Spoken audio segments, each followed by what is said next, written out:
The following media contains content that may be upsetting or sensitive to some viewers. If you are easily offended or triggered, please click off this video. Viewer discretion is advised. I was part of the high school graduating class of 2020, which was the year of the global pandemic. The pandemic has affected many of us differently, but for my cohort, we had to sacrifice a pivotal moment in our lives. The moment when we came of age and first stepped into the world of adulthood. We sacrificed walking the stage of our high school graduation and our only prom. We've sacrificed a lot for everyone's safety, even if it is a once-in-a-lifetime experience. Personally, at that time, I'd rather sacrifice my own most crucial once-in-a-lifetime rite of passage moment than to have anyone, infected with the virus because of my selfish desires. No matter how big or small these chances are, I will not ever want to live with the idea that I've been a vessel for the COVID-19 transmission and forever with blood stained on my hands because I attended my high school graduation. My cohort also sacrificed our first-year university or college experience and adjusted to the format of online learning for roughly 2 years. Many of us had difficulties finding jobs, while others relied on the subsidies provided by the government. Our cohort, the 2002 babies, deserve to be celebrated for what we have sacrificed for the safety and health of everyone around us. For me, I needed my high school graduation for a different reason, and that was to remedy the trauma I endured during my junior high graduation. And when I say trauma, I mean the clinical definition of trauma as well as PTSD. Although, there was a graduation ceremony and party for my junior high graduation on June 6, 2017. I wish I hadn't attended. I likely suffered from an undiagnosed concussion, although I wasn't completely sure if it was a concussion because there was no diagnosis, since I didn't go to the hospital. After my junior high graduation, I couldn't stand the light coming in from the window and was mentally confused for quite a while.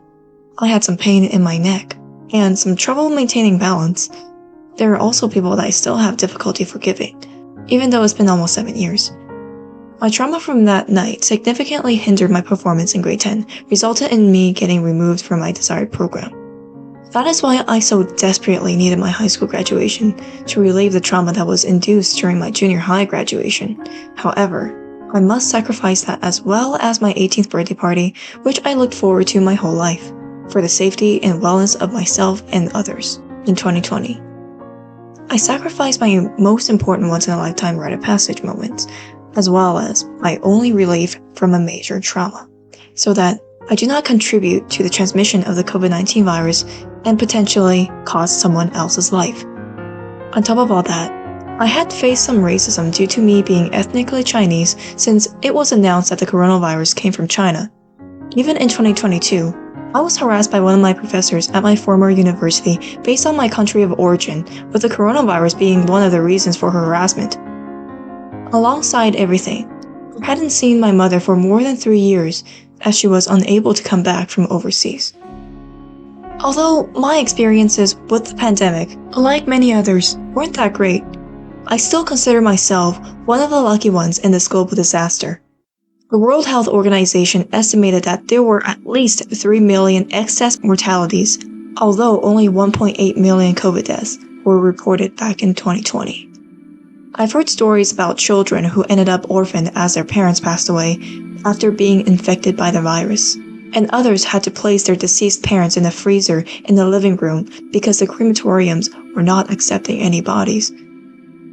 No one was allowed to visit the nursing homes where the virus had spread around the facilities against those who were at a far greater risk of mortality.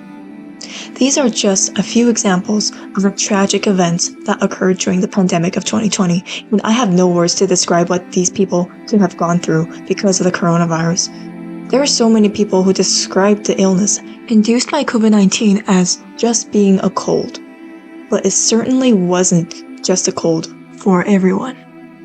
However, so much of this suffering could have been prevented if we had worked together to stop the spread, since the virus can only stay active on surfaces from around a few hours to a few days.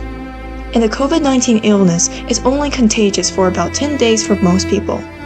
Theoretically, it would have only taken about 2 months for the virus to dissipate if the quarantine procedures had been strictly followed. Just imagine how many lives could have been spared if that were the case. Sure, freedom is a good thing, but there is a time and place for it, and a pandemic like this certainly was not the right time and circumstance. If I had gone out and enjoyed myself during the time of the pandemic, I know for a fact that I will forever see myself as a selfish murderer who valued my temporary enjoyment over the life of another person. Because in a situation like the pandemic, it is that serious.